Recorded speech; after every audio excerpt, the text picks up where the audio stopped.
This is Antelope Valley Today, the television talk show about the people, places, and events that make our community special. And now today's host on Antelope Valley Today, Lila Bleeker. Hello and welcome to Antelope Valley Today. On the show, we are talking openings. And there are some big ones happening soon here in the Valley. The legendary Antelope Valley Fair, one of my favorite events of the year, will open one last time from the original fairgrounds on Division and Avenue I. And we'll hear about some of the festivities surrounding this year's event. Speaking of openings, the long-awaited opening of Sam's Club in Palmdale will happen next week. We'll find out more about that. And Reverend Michael and Darrell Arnwine will be here to talk about the Prevailing Word Ministries and a special event coming to that group this weekend. And we'll find out what's going on at the Palmdale Playhouse with our good buddy Pam Lang. That, and of course, Mitchell's here with the weather and for the whole rest of the week. All that and more. But first, here's Letty Johnson in the seat that I'm usually sitting in. Letty, what's going on in the news today? Well, Lila, here's some of the things that we're working on for tonight's news. Deputies shot and killed a suspect while trying to serve a search warrant this morning in Palmdale. The incident happened near 35th Street East and R12. Deputies say the suspect was armed and will have more details starting at 5 tonight. And a Lancaster business owner shot and killed an intruder breaking into his comic book store. The shooting was at Base's Cards and Comics on the 1300 block of West Avenue J. Detectives say the owner was sleeping in the back of the store because of prior burglaries. He told authorities that an intruder tried to break in again yesterday morning, and he confronted him. He confronted the intruder, and the intruder had a weapon, a tire iron, and he attempted to assault the store owner, and the store owner responded by shooting him. The alleged burglar who was killed was identified as 40-year-old James Patrick Cassidy. Detectives continue to investigate, but say it appears to be a case of self-defense, and no charges will be filed against the store owner at this time. However, the district attorney makes the final decision. And 2 gang members have been convicted of killing an ABC football player. On Friday, a jury in Norwalk found the defendants guilty of second-degree murder in the shooting death of Kevin Morris. The 20-year-old athlete was killed at a house party in Norwalk in August of 2001. Prosecutors say gang members attacked Morris and other AV football players. Officials say Jose Luna and Rafael Picado of Norwalk pulled out guns during the fight and opened fire. Morris was shot and killed. His ABC teammate Jerome Wright was struck 4 times but survived. The defendants were also convicted of premeditated attempted murder for the assault against Wright. Picado faces 72 years to life in prison, while Luna faces 62 years to life in prison. The defendants will be sentenced on October 8th. And another school year is just around the corner. Some local teachers are getting ready with a crash course in classroom management. 83's Olivia Berry has the story. The teachers at RX Paris High School are the students this week.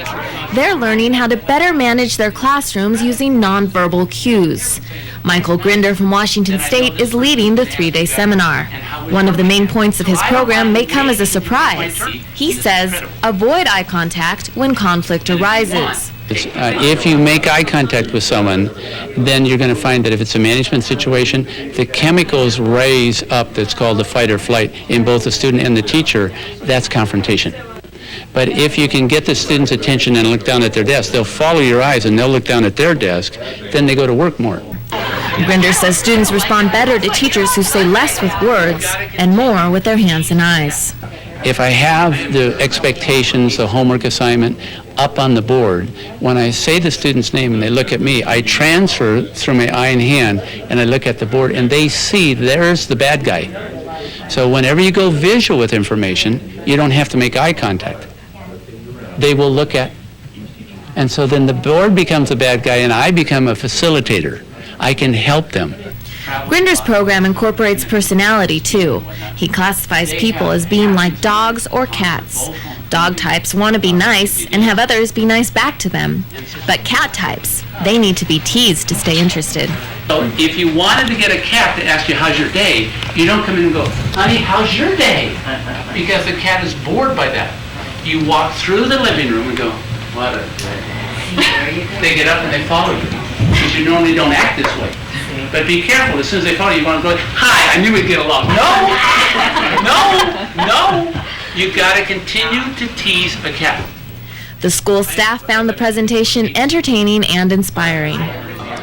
Well, I've been in this business about roughly 33 years, and this is the finest workshop I've ever been in. And if we have the teachers practicing this in their classroom every day, I think it's going to increase the rapport among the teachers and between teachers and students across the whole campus. Reporting for AV3 News, I'm Olivia Berry. To find out more about Michael Grinder, you can log on to his website at michaelgrinder.com. And there's now a new place in Lancaster where you can fill up your vehicle with propane 24 hours a day. The grand opening was yesterday. Drivers can use a credit card to buy propane from a new self-serve pump at Delta Liquid Energy on Sierra Highway. Officials say propane-powered vehicles are better for the environment and cause less air pollution. That it's less expensive than gasoline. It's typically cleaner burning from an emission standpoint, especially in heavier duty vehicles than gasoline or diesel. Officials say on average propane costs $1.38 a gallon. At the pump in Lancaster was built by Clean Fuel USA.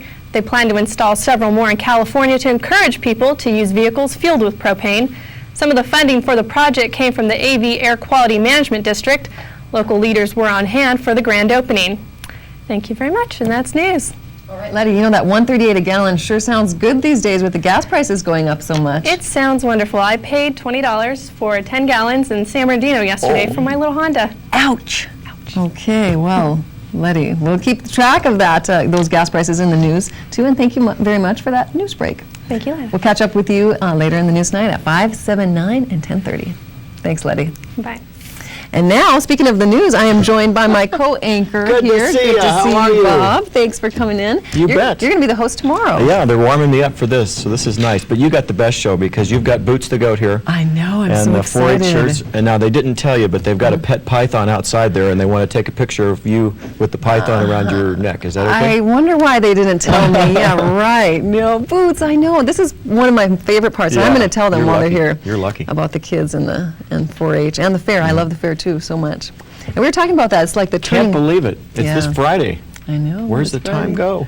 Yay. So after then, it's fall and all the holidays, and I know, but Wow. speaking of gas, you have to commute a little bit too, so you're dealing with those gas prices, aren't you? yeah, I am. And I was in Europe last year, and it was like $2.50 or $3 a gallon, so I can't complain even if it goes up here. You know what? That's a good point to bring up. So And the cars are really small over there, no kidding. And Right. everybody walks everywhere. I mean, it's all, they're in good shape over in Europe because it's cheap gas. well, maybe we could take a hint from them a Yeah. little bit.